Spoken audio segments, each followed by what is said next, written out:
waxaanan soo dhaweynay in la yiraahdo magaalada madaxda dalka laguma shiri karo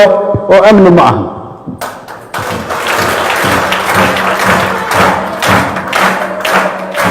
ma garanayno cidda loogu danaynayo laakiin waxaan rabaa inaan xasuusiyo cid walba oo ay ka suurtoodo inay sidaa tiraahdo inay tahay astaanta qaranka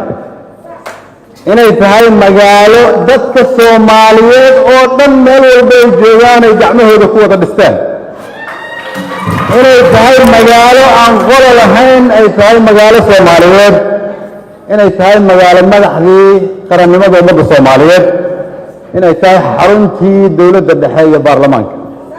sidoo kale waxaanan soo dhaweynay in la yiraahdo daraf saddexaad oo ajnabi ah hana soo dhex galo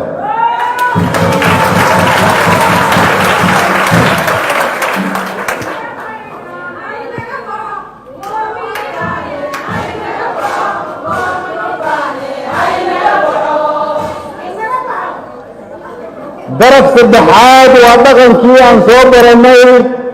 oo la dhihi jiray ajaaniibtu ha u kala garqaado madaxda Soomaaliyeed kaasi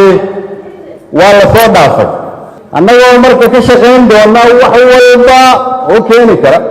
inaan hore u dhigno qarannimada iyadoo looga shaqaynayo maskax iyo maal iyo muruq Soomaaliyeed waxaan soo dhaweyn lahaa markaa inaan idhaahdo ballanteenu waa inaan kulligeen Soomaalinimo